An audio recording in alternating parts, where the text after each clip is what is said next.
어느 도시의 중등교육청 교육감인 표도르 페트로비치는 스스로 공평하고 관대한 사람이라고 자부하는 사람이었다. 어느 날 그는 그의 사무실에서 브레멘스키라는 학교 선생과 면담을 하고 있었다. 안 돼요, 선생. 그가 말했다. 퇴직할 수밖에 없어. 그 목소리로 교단에 계속 선다는 게 말이 돼요. 그런데 대체 어쩌다 그렇게 된 거요? 아, 땀을 너무 흘린 다음에 찬 맥주를 들이켰더니 그만. 선생이 잔뜩 쉰 목소리로 말했다. 저런 딱한 일이. 14년간이나 근무해왔는데 졸지에 그런 변을 당하다니. 그런 하찮은 일로 직업을 잃게 되다니. 그래. 이제 어쩔 셈이요? 선생은 아무 대답이 없었다. 가족이 있어? 교육감이 물었다. 네. 저와 아이가 둘 있습니다. 선생이 쉰 목소리로 겨우 대답했다. 이윽고 침묵이 흘렀다. 교육감은 자리에서 일어나더니 당혹스럽다는 듯 사무실 안을 서성였다. 어쩌면 좋을지 도통 좋은 생각이 안 떠오르는군. 선생 노릇은 할 수 없고 아직 연금을 받을 때는 되지 않았고.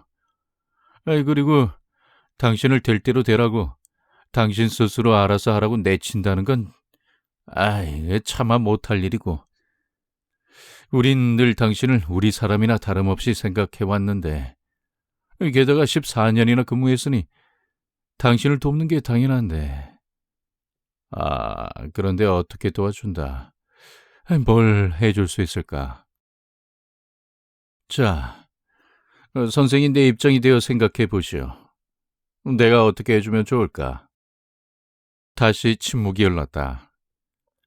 교육감은 여전히 방 안을 서성였고 브레멘스키는 풀이 죽은 채 의자 한 기퉁이에 엉덩이를 걸치고 앉아 생각에 잠겨 있었다.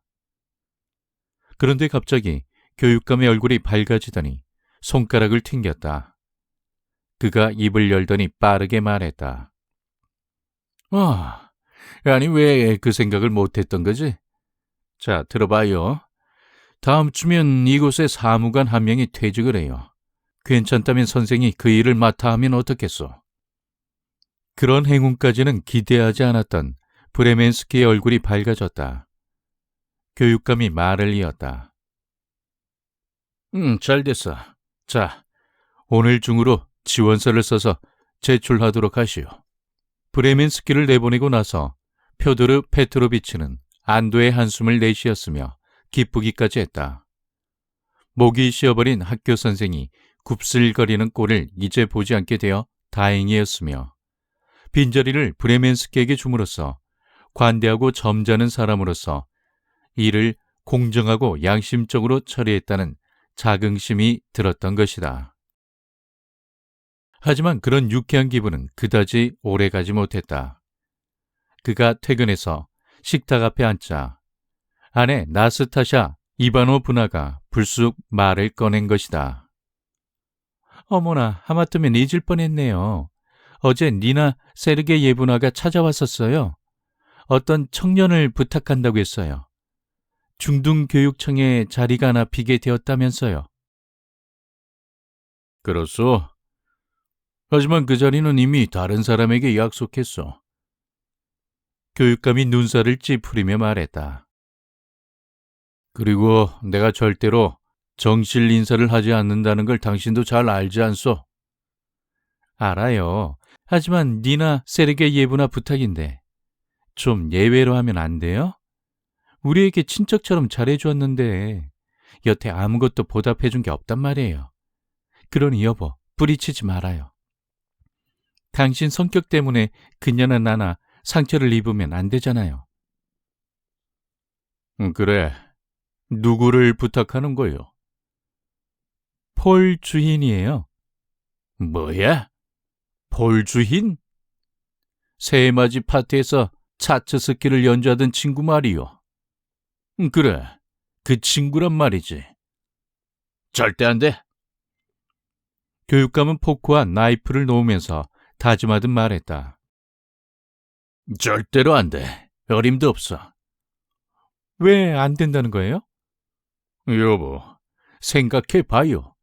젊은 친구가 자신이 직접 해결하러 나서지 않고 여자들을 통한다는 게 벌써 이 싹수가 노란 거 아닌가? 아니, 왜 직접 찾아오지 않는 거야? 식사를 마친 후 그는 서재 소파에 누워 편지와 신문을 읽기 시작했다. 그 중에는 시장 부인에게서 온 편지도 있었다. 경의하는 표도르 페트로비치님께 언젠가 당신이 저보고 제가 사람의 마음을 잘 읽고 이해할 줄 안다고 말씀하셨죠. 당신의 그 말씀을 증명하실 기회가 왔어요. 제가 알고 있는 KN 폴 주인이라는 아주 뛰어난 젊은이가 2, 3일 내로 당신을 찾아가서 교육청의 사무관 자리를 부탁할 거예요. 정말 착실하고 훌륭한 젊은이에요. 한번 만나보시면 금세 확인할 수 있을 겁니다. 편지를 읽은 후 교육감은 대뇌었다. 절대로 안 돼. 어림도 없지. 이후 단 하루도 빼놓지 않고 폴 주인을 추천하는 편지가 교육감에게 날아왔다. 그러던 어느 맑은 날 아침, 폴 주인이 직접 그의 집으로 찾아왔다. 말끔하게 면도질을 한 건장한 청년으로서 새로 맞춰 입은 검은색 정장을 입고 있었다. 교육감이 그의 청을 듣고 퉁명스럽게 쏘아붙였다. 업무에 관한 한 집에서 사람을 만나지 않으니 사무실로 찾아오게. 교육감님, 죄송합니다. 하지만 제가 아는 분들이 모두 대구로 찾아가 뵈라고 하시게. 교육감은 혐오의 눈길로 젊은이의 뾰족한 구두 끝을 보며 헛기침을 했다. 교육감이 다시 입을 열었다. 내가 알기론 자네 부친께서 꽤 여유가 있으신 것 같던데 자네 처지가 그리 딱한 것도 아니지 않은가? 도대체 왜 그 자리를 원하는 건가? 월급이라야 쥐꼬리만큼밖에 안 될 텐데.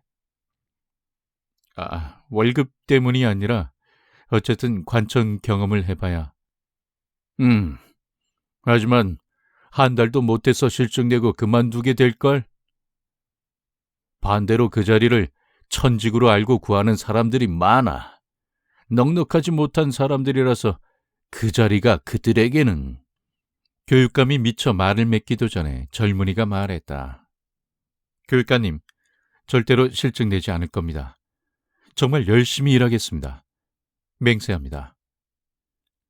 교육감은 더 이상 듣고 있을 수가 없었다. 그는 경멸하는 듯한 웃음을 띠며 말했다. 어디 말해보게나. 왜 내게 직접 찾아오지 않고 부인네들에게 부탁할 생각을 한 거지? 그 일로 언짢아 하실 줄은 몰랐습니다. 폴 주인은 당황해서 황급히 말했다. 하지만 교육감님께서 그런 추천장을 무시하신다면 제게 공식 추천장이.